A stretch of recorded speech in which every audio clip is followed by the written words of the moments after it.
Bismillahirrahmanirrahim. Assalamualaikum warahmatullahi wabarakatuh. Waalaikumsalam warahmatullahi wabarakatuh. Bismillah, alhamdulillahi rabbil alamin. Wa bihi nasta'in ala umur dunya waddin. Salatu wassalamu ala asrafil anbiya wal mursalin wa ala alihi wa sahbihi ajma'in amma ba'd. Rabbi israh li sadri wa yassir li amri wa hlul min lisani yafqahu qawli. Allahumma sholli ala sayyidina Muhammad wa ala ali sayyidina Muhammad kama shallaita ala sayyidina Ibrahim wa ala ali sayyidina Ibrahim wa barik ala sayyidina Muhammad wa ala sayyidina Muhammad kama barakta ala sayyidina Ibrahim wa ala ali sayyidina Ibrahim fil alamin Hamidum Majid. Alhamdulillah kita berjumpa kembali di kajian Rumah Hijrah Yayasan Al-Falah Kota Cirebon yang sama-sama kita hormati, kita muliakan guru kita Al-Ustadz Mu'arifin yang sudah bergabung, yang kami hormati Bapak Ibu peserta kajian Rumah Hijrah di Seberang. Semoga pada malam hari ini kita diberikan keberkahan ilmu yang bermanfaat. Amin, amin ya rabbal alamin. Baik, pertama-tama mari kita panjatkan puji syukur kehadirat Allah Subhanahu wa taala yang telah melimpahkan nikmatnya, karunia-Nya kepada kita sehingga kita masih diberikan kemudahan, kesehatan dan kemudahan dalam menuntut ilmu di malam yang insya Allah berkah ini. Selawat serta salam semoga selalu tercurahkan kepada junjungan kita Nabi Muhammad SAW, pada keluarganya, sahabatnya, dan semoga kita lalu umatnya diberikan kemudahan untuk mendapatkan syafaat melalui beliau. Amin, amin ya robbal alamin. Alhamdulillah, tenang sekali rasanya bisa berjumpa dengan Bapak Ibu dalam kajian rutin Rumah Hijrah Yayasan Al-Falah Kota Cirebon. Baik, langsung saja kita buka kajian kita pada malam hari ini dengan bersama-sama membaca basmalah. Bismillahirrahmanirrahim. Baik, kepada yang terhormat, guru kita Al-Ustadz Muarifin dipersilahkan untuk menyampaikan materi.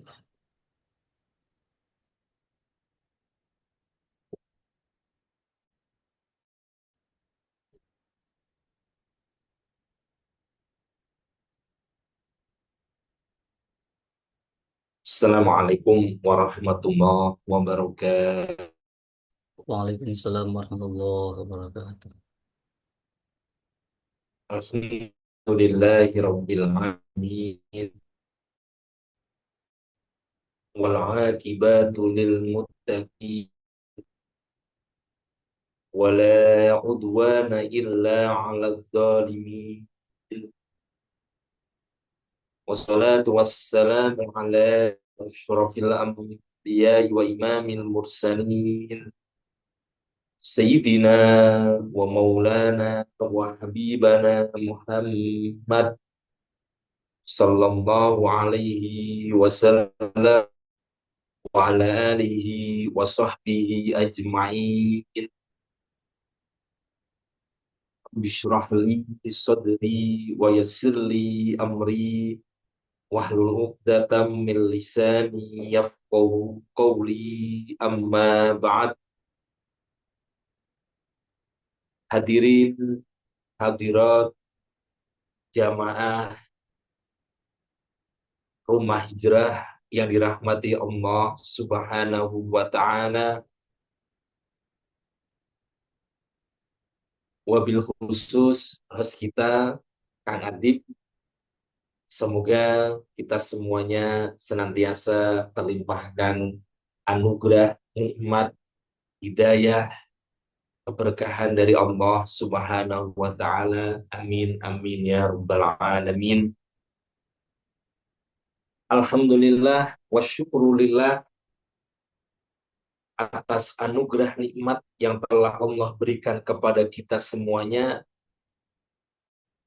khusus tetapnya iman, nikmat tetapnya Islam, dan juga nikmat sehat walafiat. Sebagai bentuk syukur kita atas limpah nikmat tersebut, Bapak Ibu hadirin dan saya juga pada malam hari ini hadir untuk belajar bersama tentang ilmu agama, sharing pengetahuan. Tidak lain ini adalah bentuk daripada syukur kita dengan anggota tubuh kita, dengan waktu kita, dengan meluangkan. Ini adalah sama halnya dengan kita mengucapkan Alhamdulillah, Alhamdulillah kepada Allah Subhanahu wa Ta'ala. Allahumma sholli ala Muhammad wa ala ali Muhammad. Semoga senantiasa tercurahkan kepada junjungan besar Nabi Agung Nabi Muhammad Sallallahu Alaihi Wasallam, dan kelak kita semuanya mendapatkan syafaatnya dari kiamah. Amin amin ya rabbal alamin. Hadirin jamaah as'adakumullah. Tema pada malam hari ini adalah hikmah kisah para nabi untuk kehidupan pada masa kini.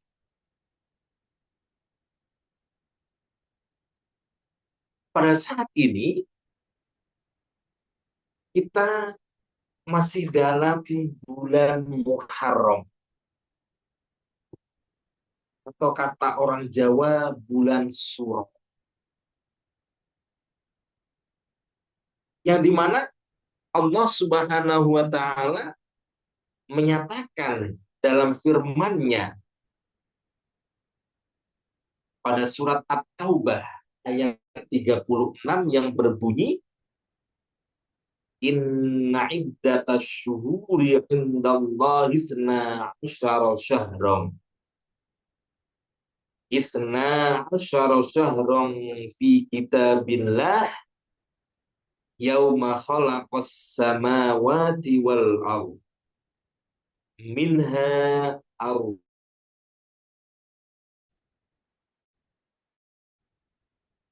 al-ayah, yang artinya sesungguhnya jumlah atau bilangan bulan di sisi Allah itu ada 12 bulan yang telah Allah tetapkan pada waktu Allah menciptakan langit dan bumi. Dan di antara 12 bulan tersebut ada 4 bulan yang masuk kategori bulan-bulan hurum, yaitu bulan-bulan mulia. 4 bulan itu apa aja Pak Ustadz? 4 bulan tersebut. Yang pertama adalah Dzulqa'dah. Sudah kita lewati. Yang kedua adalah sudah kita lewati.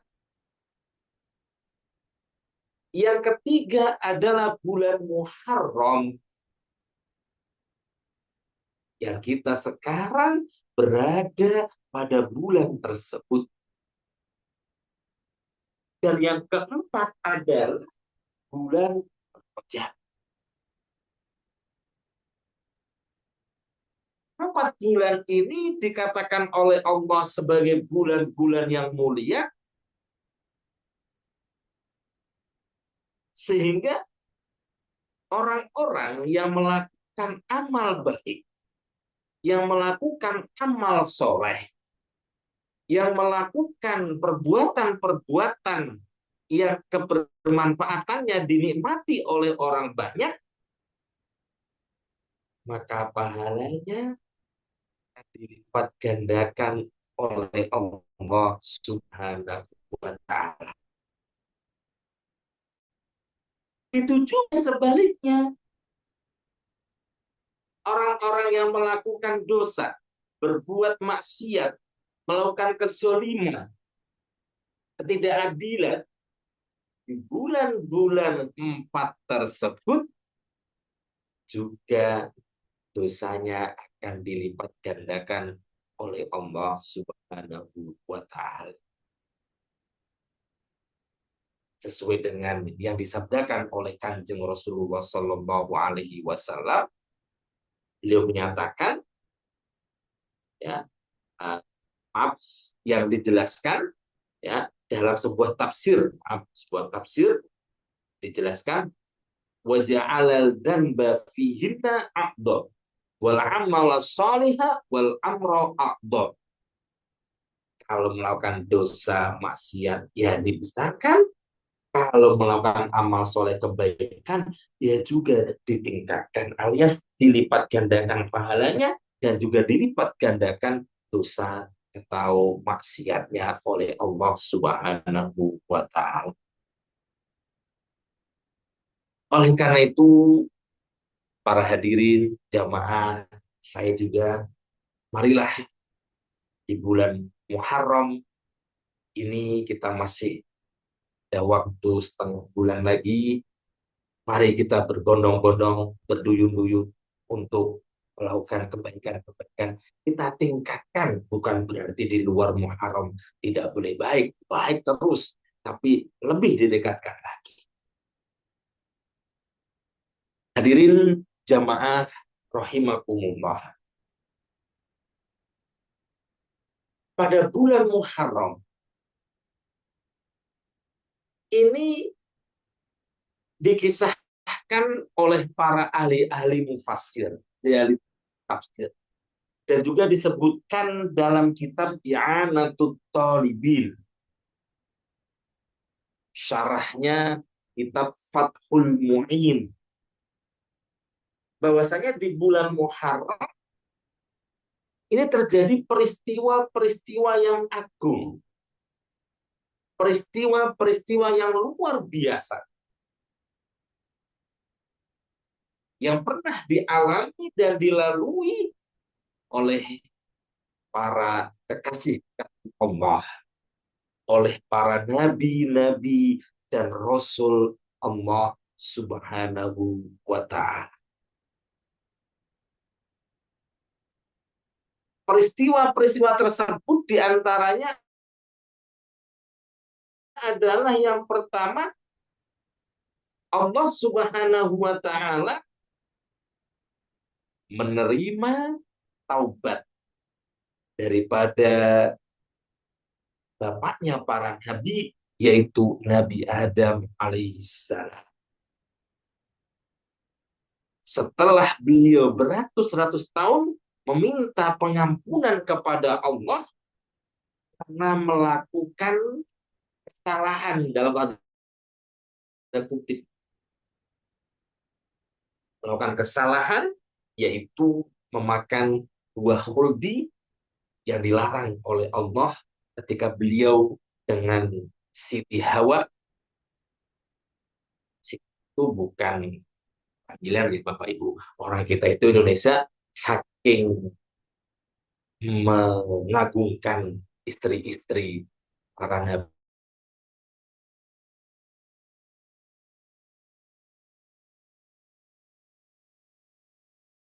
itu selalu jangankan dari Sayyidati, tuan perempuanku, kan gitu, penghormat. Semuanya istri Nabi rata-rata Pak kasih Siti Zulaikha, Siti Aisyah, Siti Fatimah, ya. Sayyidatina, Sayyidati itu singkatan penghormatan. Saya lagi. Ketika Nabi Adam dengan Sayyidatina Hawa, ya, melakukan kesalahan, yaitu memakan buah khuldi yang waktu itu dilarang oleh Allah Subhanahu wa Ta'ala, Ya kemudian dirayu oleh Siti Hawa, akhirnya Nabi Adam mengambil baholdi dan dimakan. Setelah tahu itu, kemudian ditundunglah malah Nabi Adam, disuruh keluar dari surga, kemudian berjalan dari timur ke barat, dari selatan ke utara, dengan memohon ampunan kepada Allah Subhanahu wa Ta'ala. Selama beratus tahun Nabi Adam meminta ampun kepada Allah, dan akhirnya pada bulan Muharram seperti ini, ya, khususnya pada 10 Muharram, Nabi Adam taubatnya diterima oleh Allah Subhanahu wa Ta'ala. Dengan mengucapkan kata taubatnya yang sudah menjadi viral, menjadi doa kita sehari-hari, yang Nabi Adam, Sayyidatina Hawa, termaktub dalam Al-Quran, Rabbana zalamna anfusana wa illam taghfir lana wa tarhamna lanakunanna minal khasirin. Ini yang dipanjatkan oleh Nabi Adam terus. Rabbana zalamna anfusana.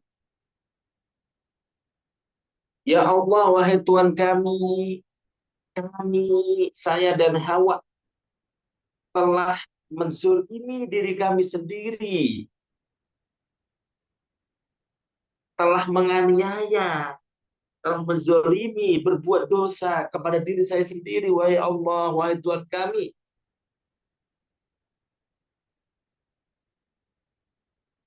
Wa illam taufir lana, dan apabila engkau panjenengan tidak memaafkan kami, memberikan ampunan kepada kami, watarhamna, dan membelas kasihani kami, lanakunanna minal khasirin, maka kami akan tergolong masuk kategori orang-orang yang merugi.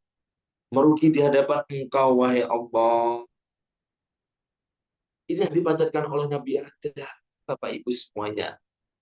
Rabbana zalamna anfusana wa illam taghfir lana wa tarhamna lanakunanna minal khasirin. Allah menerima tobatnya Nabi Adam ini juga pada bulan Muharram, yaitu tanggal 10. Yang berikutnya, yang kedua adalah ada peristiwa kejadian di mana Nabi Idris alaihissalam, Nabi yang kedua setelah Nabi Adam, beliau memperoleh gelar yang luhur, mendapatkan anugerah dari Allah Subhanahu wa Ta'ala dengan diangkat ke atas langit oleh Allah Subhanahu wa Ta'ala. Karena berkat ketakwaannya, ibadahnya yang petel, ibadahnya yang luar biasa kepada Allah Subhanahu wa Ta'ala, sehingga Nabi Idris ini minta kepada Allah untuk diangkat ke langit, pengen jalan-jalan kalau sekarang, diperlihatkan surga, pengen diperlihatkan neraka, ingin. Ini keistimewaan yang luar biasa yang diterima oleh Nabi Idris alaihissalam. Dan peristiwa ini juga terjadi di bulan-bulan Muharram seperti ini. Yang ketiga, Bapak Ibu, ada peristiwa yang dialami oleh Nabi Allah Nuh alaihissalam. Nabi Nuh yang kita kenal. yaitu di saat berlabuhnya perahu Nabi Nuh. Karena waktu itu banjir melanda seluruh penjuru dunia. Hanya tersisa 4 keluarga dan ada binatang-binatang yang ada pada waktu itu. Nabi Nuh dengan tegarnya, dengan kuatnya berdakwah kepada kaumnya, kepada umatnya, mengajak untuk mentauhidi Allah, mengesahkan Allah, mendekatkan diri kepada Allah Subhanahu wa taala. Meskipun tidak berhasil 100%, tapi adalah umat-umat yang mau gabung dengan Nabi Nuh alaihissalam. Punya umat yang mau ikut gabung dengan beliau, kemudian tiba-tiba Allah memberikan perintah kepada Nabi Nuh agar Nabi Nuh, wahai Nuh, silahkan kamu cari kayu yang besar, kamu buatkan kapal. Setelah dapat perintah dari Allah ini, umat-umat yang patuh kepada Nuh, nggak semuanya ada yang mengejek Nabi Nuh. Nabi Nuh kayaknya lagi agak-agak kondisi lagi kayak begini, kondisi di Arab itu gersang, panas, yang suruh bikin ini nggak masuk akal. Ya, sehingga akhirnya dengan pengikutnya yang masih mau, mari kapal yang besar ditebang, dibuatlah. Ketika sudah jadi, maka itulah perintah Tuhannya mulai menjadi dekat. Ternyata Allah ingin memberikan azab pada umat-umat yang ada pada waktu itu atas tidak taatan kepada nabinya, yaitu Nabi Nuh alaihi salam, sehingga Nabi Nuh menyelamatkan diri dengan orang-orang yang mau diajak untuk ikut di atas kapal beliau. Anaknya sekaligus yang bernama Kanaan tidak mau ikut sama dia. Lebih memilih ke Gunung Terme kalau orang Cirebon, lebih memilih ke Gunung Selamet kalau orang Jawa Tengah, lebih memilih ke Gunung Semeru atau gunung mana. Banjir tidak akan mungkin melanggar Gunung Terme. Tugas hadirin jamaah rahimakumullah. Banyak lagi peristiwa-peristiwa, di antaranya lagi adalah diselamatkannya Nabi Ibrahim alaihissalam dari bakaran api Raja Namrud. Yang ketika itu Nabi Ibrahim ini dengan gagahnya, bapaknya juga bukan seorang yang iman kepada Allah. Bahkan Nabi Ibrahim yang kita kenal, beliau disuruh jualan berhala oleh ayah waktu itu. Kemudian beliau menghancurkan berhala-berhala yang dimiliki oleh Raja Namrud. Hanya di sini yang paling besar. Jadi katanya, wahai Ibrahim, apakah engkau yang telah merusak Tuhan-Tuhanku patung-patung ini? Beliau menjawab, yang lakukan adalah yang paling besar. Maksudnya dia, beliau. Tapi dikiranya yang paling gede itu. Yang memberikan pesan kepada kita, itu tuh nggak bisa ngapa-ngapain, nggak punya daya patung tersebut. Kemudian Raja Namrud marah, emosi, memerintahkan bala pasukannya untuk merantai, ya, mengikat Nabi Ibrahim, kemudian dilemparkan ke atas bara api yang sudah dikumpulkan, tumpukan kayu-kayu bakar, kemudian dibuanglah Nabi Ibrahim di atas api tersebut. Ketika mau dilempar, Nabi Ibrahim kemudian ditawari oleh para malaikat, apa yang bisa saya bantu? Tapi Nabi Ibrahim hanya berkata, aku pasrahkan semua ini pada Allah Subhanahu wa Ta'ala. Apa yang terjadi pada Bapak Ibu semua? Kemudian Allah dan surat Anbiya, Allah menyatakan, ya rukuni bardan wassalaman ala Ibrahim. Wahai api, jadilah engkau dingin dan penyejuk kepada Ibrahim. Meskipun api kelihatannya adalah melahap yang seperti kebakaran hebat, Nabi Ibrahim di situ tidak kenapa-kenapa. Dan hakikatnya ternyata adalah dingin.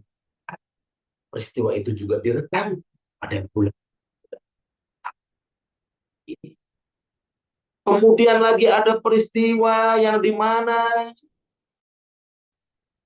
Nabi Yusuf dibebaskan dari penjara di Mesir ketika dapat fitnah dengan Zulaikha, istri penguasa pada waktu itu.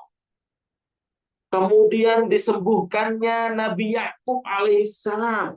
Yakub itu bapaknya Nabi Yusuf, para bapak ibu.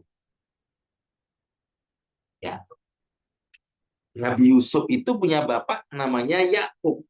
Yakub punya bapak namanya adalah Ismail, satunya adalah siapa satunya? Ismail, satunya nah Ibrahim ya. Ibrahim itu punya anak dua. Satu Ismail, satunya adalah Nabi Ishak. Nabi Ismail. Satunya Ishak, betul ya? Kan nanti ya.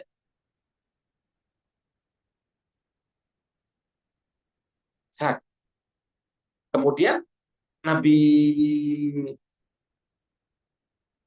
ini apa namanya?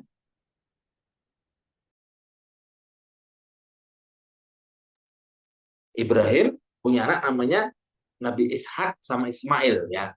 Ishak punya anak namanya adalah Yakub. Yakub punya anak namanya adalah Yusuf. Jadi kalau dalam silsilah itu ada nanti dalam bahasa Arab Karim, Ibnul Karim, Wabnul Karim, Wabnul Karim. Orang mulia, anaknya orang mulia, anaknya orang mulia, orang mulia. Sampai itu Pak Ustadz. Nabi Yusuf, anaknya Yakub, anaknya Ishak, anaknya Ibrahim. Kita kembali. Jadi Nabi Yakub itu pada waktu itu saking sayangnya sama putranya Yusuf. Ketika Yusuf itu ditinggal, dibuang sama saudara-saudaranya karena iri, hasut, dengki dengan Yusuf lebih disayangi oleh orang tua. Saking lamanya ditinggal itu, matanya butok, apa itu butok, apa itu buta. Ini buta ya orang tua sampai sedihnya seperti itu. Singkat cerita, Allah memberikan kesembuhan kepada Nabi Yakub itu ketika beliau sudah memimpin Mesir pada waktu itu ya. Singkat cerita, itu kan habis itu memimpin Mesir, ketemu dengan saudara-saudaranya, bajunya dibawa. Ya.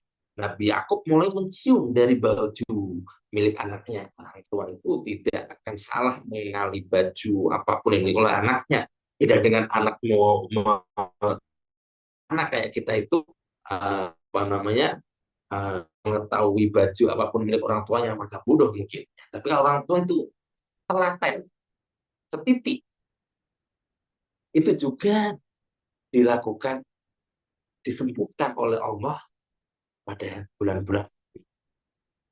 Masih banyak lagi Bapak Ibu. Di antaranya adalah Nabi Yunus alaihissalam dikeluarkan oleh Allah dari perutnya ikan paus. Itu sedang dalam perjalanan di kapal sama banyak ya ini banyak. Kemudian diundilah siapa yang harus kita terjunkan ke laut dalam rangka menyelamatkan orang. diundilah Nabi Yunus lah yang dapat, kemudian dijeburkan ke laut. Ketika dijeburkan, paus sudah apa mulutnya terbuka, kemudian di paus jadi dan bukan dimakan ya, ditelan. Ketika ditelan masih hidup, Nabi Yunus alaihissalam dalam perut ikan paus ini, beliau selalu baca doa, La ilaha illa anta subhanaka inni kuntu minadz zalimin. La ilaha illa anta subhanaka inni kuntu minadz zalimin. Tidak ada Tuhan selain Engkau, wahai Allah.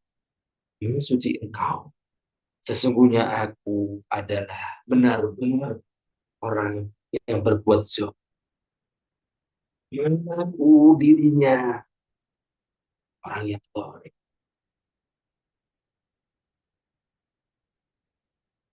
Ini juga akhirnya apa? Akhirnya Nabi Yunus dikeluarkan oleh Allah dari mulutnya, dari mulutnya ikan pausnya agak ke tepi, ya kemudian dihamparkan ke pantai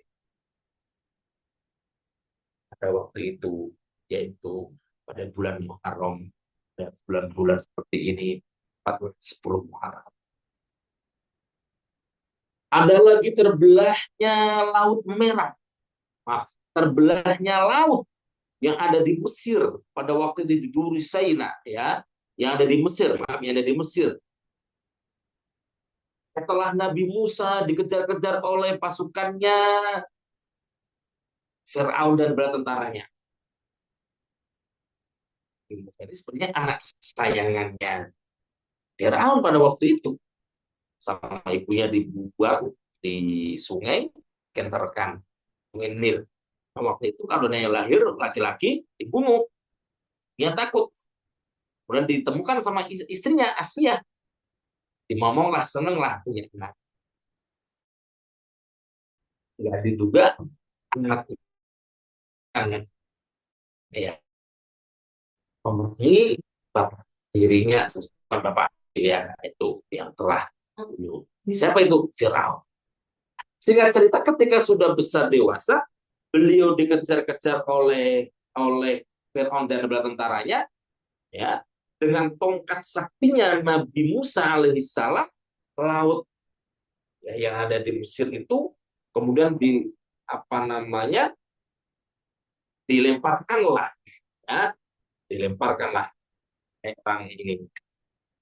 Ketika laut itu berubah menjadi hamparan tanah yang menyatu bisa dilewati oleh Nabi Musa dan kaum-kaumnya yang ikut.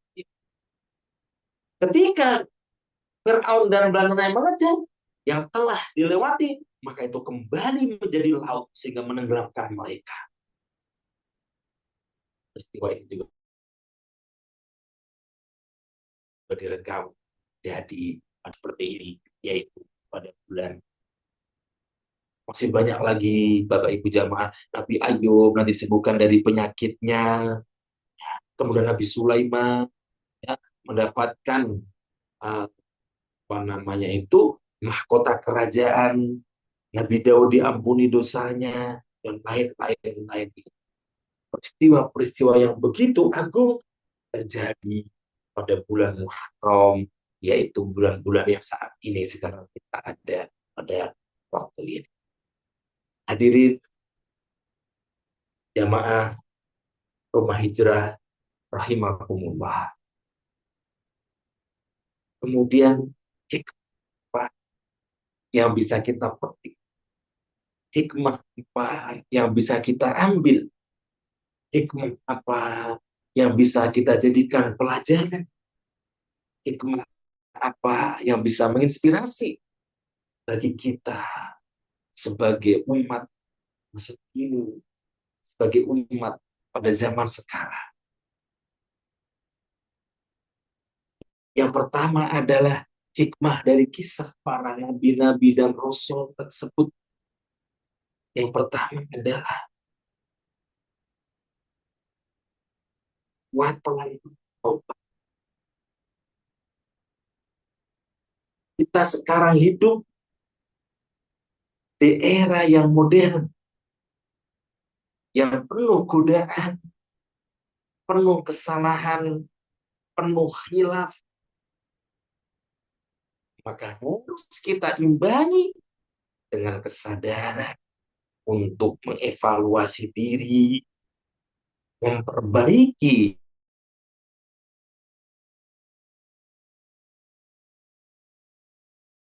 melangkah pada masa depan yang baru dengan taubat yang sungguh-sungguh. Nah, pada saat ini Bapak Ibu diwarnai dengan penuh kemaksiatan, perbuatan-perbuatan yang zalim, baik diri kita sendiri khususnya masing-masing dari kita. Maka belajar dari kisah-kisah inspiratif nabi-nabi tersebut. Kita harus bisa mengevaluasi diri dari kisah Nabi Adam, kisah Nabi Yunus tadi juga sama, mengevaluasi, menganggap diri kita itu orang yang menganggap kita itu orang yang zalim di hadapan Allah, bukan di hadapan manusia ya. Karena kita salah di hadapan orang ada itu menganggap hina itu bagus, tapi di hadapan Allah bersimpuh diri dalam bahasa tasawuf itu betul ya, merendahkan diri serendah-rendahnya, menghina sehina-hinanya, tapi kita dengan Tuhan kita. Wah, bukan di hadapan manusia. Usaha ketika kita berdoa sendiri, munajat sendiri, keluh kesahnya sampai kepada Allah. Introspeksi diri. Karena Allah itu zat yang inna wa tawwabur rahim, akan selalu menerima taubat kita. Pasti. Yang penting konsep kita adalah prinsip kita tidak mengulangi perbuatan itu lagi. Tetapi namanya manusia, tempat salah dan lupa. Ketika nanti kita sudah taubat, melakukan lagi, taubat lagi. Itu sering saya mendengar Pak ceramah dari misalnya Bu Yayah, itu sering begitu. Kita tetap harus tobat. Nanti mau lagi tobat lagi, mau lagi tobat lagi. Itu namanya nggak tobat, sudah serius. Kita pun serius. Ya, kadang tadi lupa, kadang salah. Ya begitu. Yang penting tobat, tobat, tobat kepada Allah. Kalau urusannya adalah tentang hak adami, ada yang kedua, yang berbahagia, hikmah yang bisa kita petik adalah dengan keberanian melawan ketidakadilan. Beranian melawan ketidakadilan. Yang tadi telah dilakukan oleh Nabi Musa alaihissalam, oleh Nabi Yusuf ketika difitnah oleh raja. Berani untuk melawan ketidakadilan.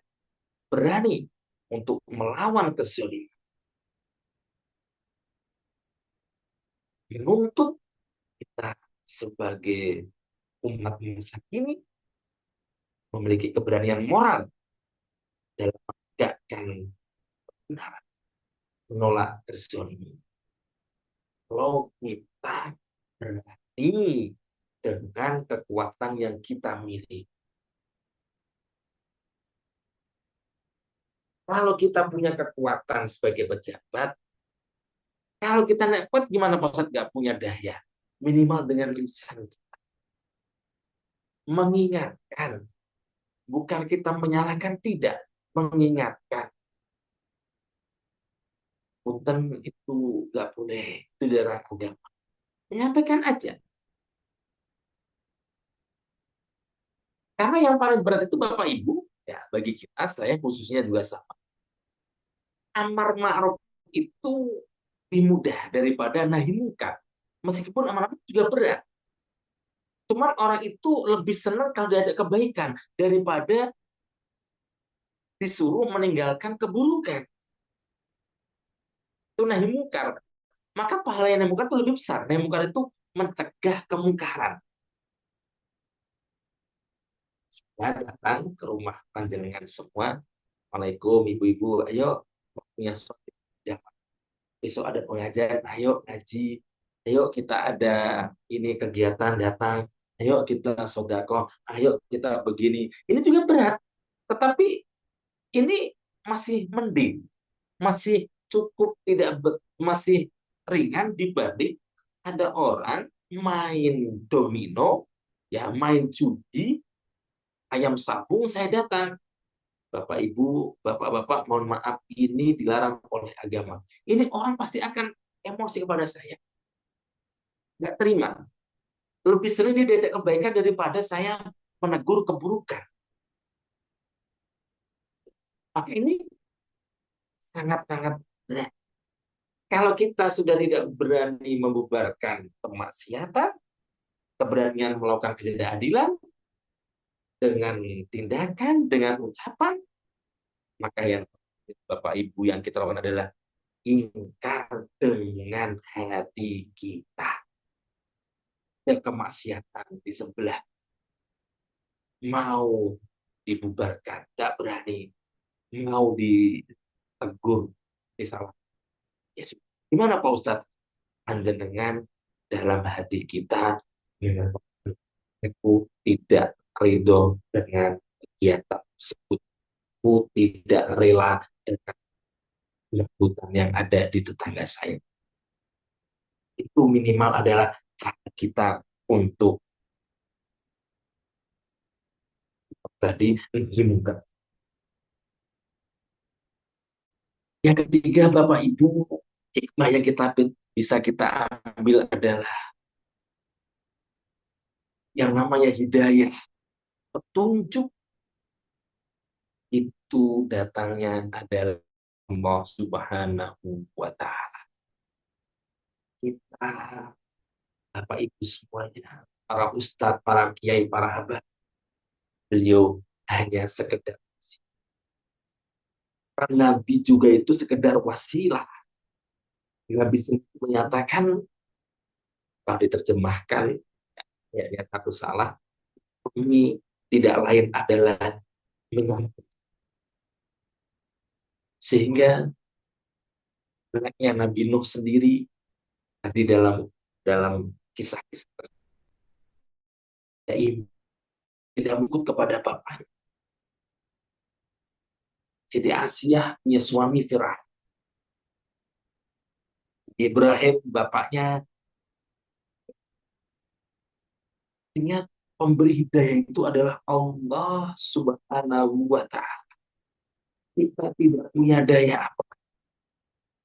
Sehingga kalau ada orang, mohon maaf, punya anak, ya punya istri, punya ponakan atau apa,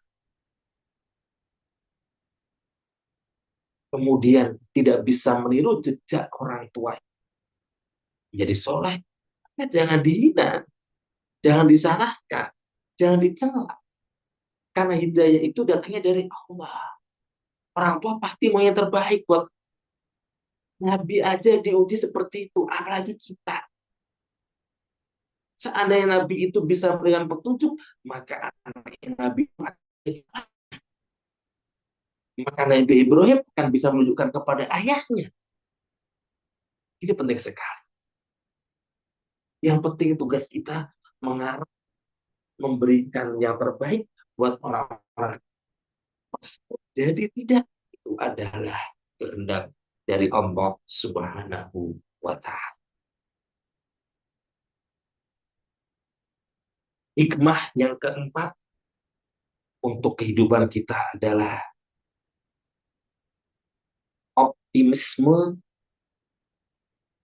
di tengah kesulitan. Di Yunus, optimis di tengah kesulitan, ketika kesulitan optimis, menyongsong masa depan dengan ikhtiar dan memasrahkan semua urusan kepada Allah Subhanahu wa Ta'ala. Sebagaimana tadi dialalui oleh Nabi Yunus, maka dengan beristighfar, memohon ampunan, ada jalan keluar yang akan diberikan oleh Allah. Yang penting kita optimisme, kita berprasangka baik pada Allah Subhanahu wa Ta'ala. Yang kelima adalah dituntut dari kisah tersebut untuk banyak merenung, beristighfar, meminta ampun, meminta maaf pada Allah Subhanahu wa Ta'ala. Nabi saja Bapak Ibu, satu hari itu minimal 100 kali istighfar. Satu panjenengan ya, 3 kali 5, 15 itu ya saya nggak jamin. Sholat, Assalamualaikum warahmatullahi wabarakatuh. Assalamualaikum warahmatullahi wabarakatuh. Sudah langsung keluar. Istighfarnya. Nabi saja itu sudah dijamin istighfar saat. Harus lebih daripada itu. Lebih daripada itu. Dan yang keenam, hikmah yang bisa kita ambil adalah kita harus yakin dengan janji-janji dan pertolongan dari Allah. Itu akan selalu iman dan takwa selalu datang kepada orang iman pun harus diimbangi dengan ikhtiar.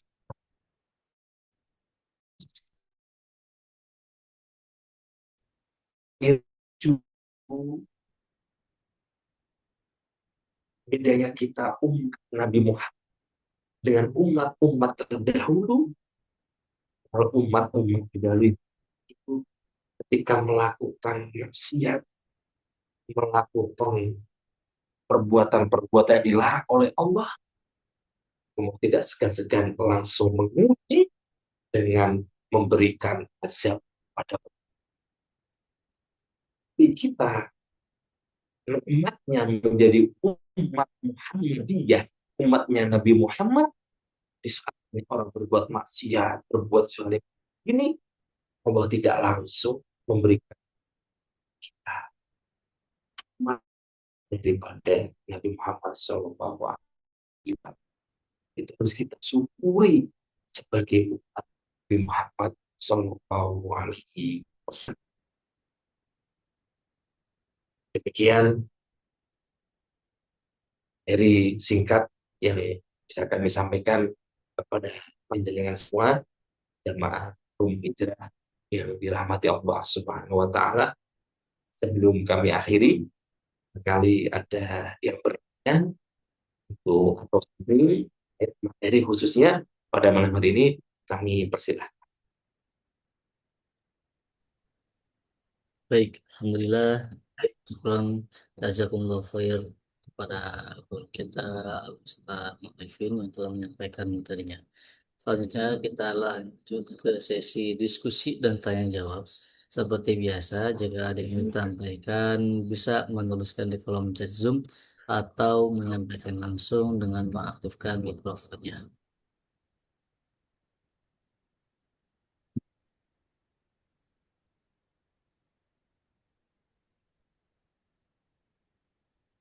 Baik, mohon izin Pak Ustadz ada pertanyaan di kolom chat Zoom. Assalamualaikum Ustadz, izin bertanya. Salam. Di zaman sekarang, saat kejujuran dan keterbukaan sering diabaikan, bagaimana kita bisa menerapkan sifat sidik dan amanah yang dicontohkan Nabi Muhammad SAW dalam menjalankan bisnis, Ustaz?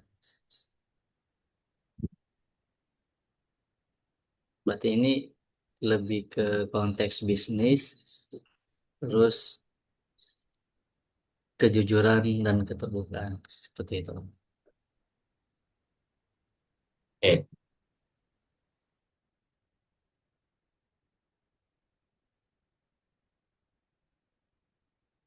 terima kasih.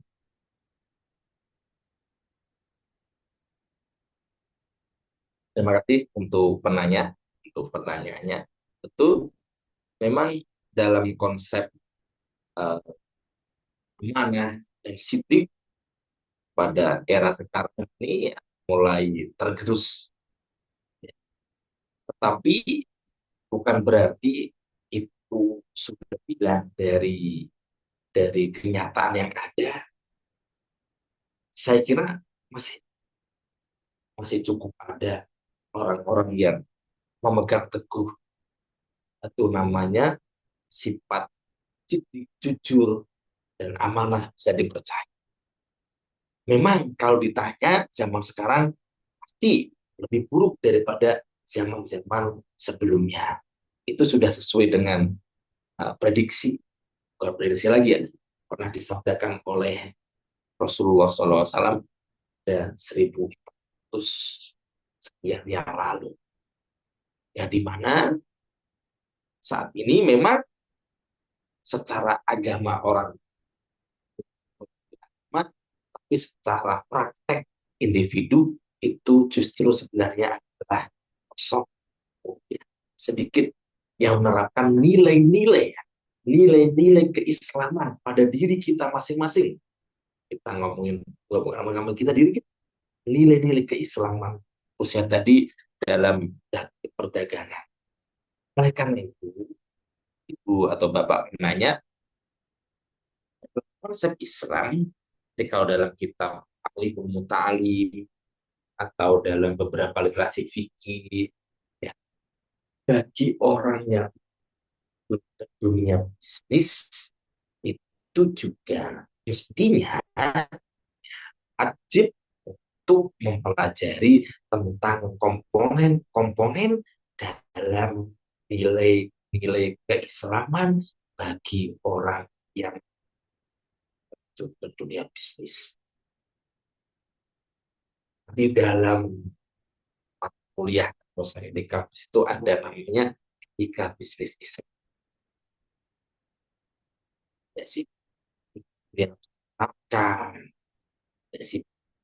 Dan memang itu nggak ada yang tahu ya panjenengan sama Allah. Tetapi kita diuji apa bisa menerapkan nilai-nilai itu.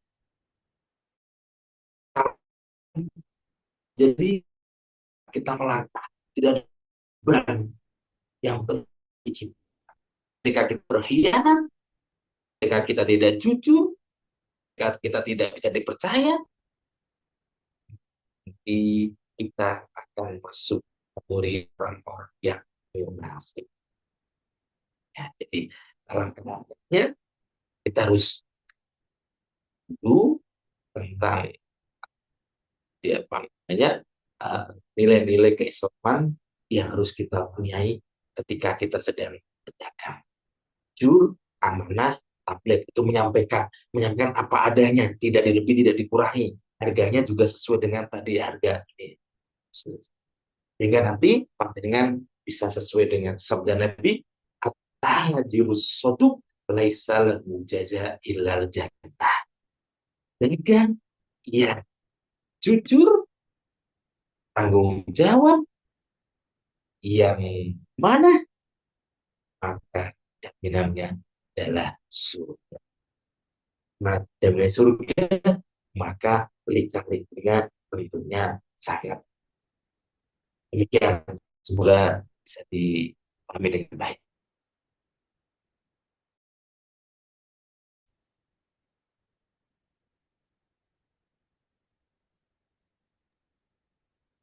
Alhamdulillah, syukur Seron atas jawabannya. Baik, kami berikan kesempatan kembali kepada peserta kajian rumah hijrah.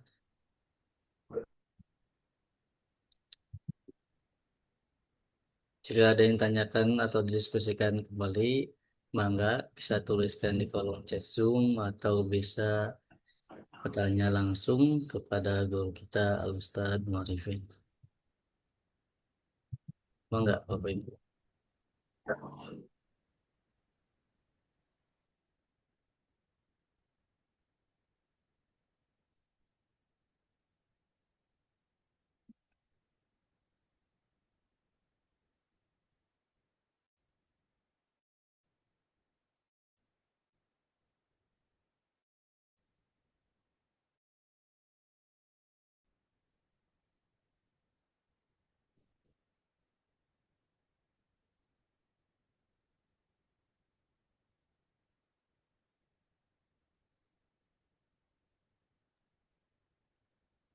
Baik, jika tidak ada, mohon izin Pak Ustadz, mungkin bisa ditutup dengan closing statement dan doa keberkahan.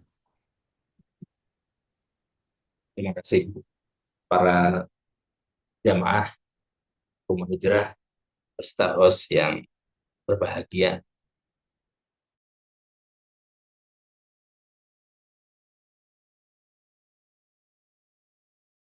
Kita mengetahui tentang kisah Nabi, para rasul, para orang-orang soleh terdahulu itu bukan sesuatu yang sia-sia, bukan sesuatu yang dongeng belaka, tetapi itu tujuannya adalah agar umat yang berikutnya termotivasi kalau itu adalah positif dan kebaikan. Dan agar kita tidak terjerumus kepada lubang yang sama adalah tentang perbuatan-perbuatan yang tidak baik atau yang zalim atau yang fasik. Maka banyak inspiratif itu. Kita jadikan sebagai pelajaran, kita sebagian jadikan sebagai ibrah, kita jadikan sebagai barometer bagaimana kehidupan mereka bisa lebih bersyukur menjadi umat Muhammadiyah, umat Nabi Muhammad yang merupakan Nabi pilihan Allah. Yang kita harus bangga dan merasa senang umat daripada Nabi Muhammad Sallallahu Alaihi Wasallam. Dan hikmahnya bagi kita untuk pada masa kini tadi bisa lebih sabar, banyak istighfar, bertaubat, kemudian meneguhkan kebaikan, sabaran, kemudian hidayah, itu semuanya datangnya dari Allah Subhanahu wa taala. Semoga kita jamaah rumah hijrah dan kita semuanya mendapatkan hidayah petunjuk selalu dari Allah Subhanahu wa taala yang akan menyinari hati kita, keluarga kita, anak kita, tangga kita dan semuanya sehingga kita menjadi yang bisa meneruskan perjuangan beliau. Amin amin ya rabbal alamin. Allahumma sholli ala sayyidina Muhammad wa sallallahu tabaraka wa ta'ala ala kulli sahabati rasulillah. Alhamdulillahi rabbil alamin. Allah ja'al jam'atana hadhihi jam'atan mardiyatan indallah wa inda rasulih, jam'atan marhumatan indallah wa inda rasulih. Allahumma anfa'na bima 'allamtana wa 'amilna bima 'alimna. Allahumma innaka 'afuwun tuhibbul 'afwa fa'fu 'anna. Allahumma inna nas'aluka al-'afwa wal 'afiyah wal 'afa fid dini wad dunya wal akhirah. Rabbana zalamna anfusana wa illam taghfir lana wa tarhamna lanakunanna khasirin. Rabbana atina fid dunya hasanah wa fil akhirati hasanah wa qina adzabannar. Rabbana taqabbal minna innaka antas samiul alim wa tub alaina innaka antat tawwabur rahim. Sallallahu ala sayyidina Muhammadin nabil ummi wa ala alihi wa sahbihi wa baraka wa sallam. Subhanaka rabbil izzati amma yasifun. Wassalamun ala al-mursalin walhamdulillahi rabbil alamin. Sirul Fatihah. Dan kalau kita jadi ya kalau nanti kita surat mustaqim surat Demikian Bapak Ibu jamaah Romo Hijrah yang bisa kami sampaikan. Kurang lebihnya mohon maaf segala kesalahan, kekhilafan dari kami, dan semoga bisa menjadi inspirasi bagi kita untuk lebih baik ke depannya. Amin amin ya rabbal alamin. Assalamualaikum warahmatullahi wabarakatuh. Waalaikumsalam warahmatullahi Waalaikumsalam wabarakatuh. warahmatullahi wabarakatuh. Alhamdulillah, syukuran kasiron, jazakumullah khair atas ilmu-ilmu yang telah disampaikan. Semoga apa yang kita dapatkan pada malam hari ini dapat kita amalkan dalam kehidupan sehari-hari dan menjadi keberkahan untuk kita semua. Amin amin ya rabbal. Amin. Baik, alhamdulillah Bapak Ibu, kita sudah berada di ujung kajian. Semoga kita diberikan kemudahan untuk berjumpa kembali di kajian berikutnya. Mohon maaf bila ada kesalahan. Kami akhiri. Assalamualaikum warahmatullahi wabarakatuh. Waalaikumsalam Waalaikumsalam warahmatullahi wabarakatuh. warahmatullahi wabarakatuh. Terima kasih, Pak.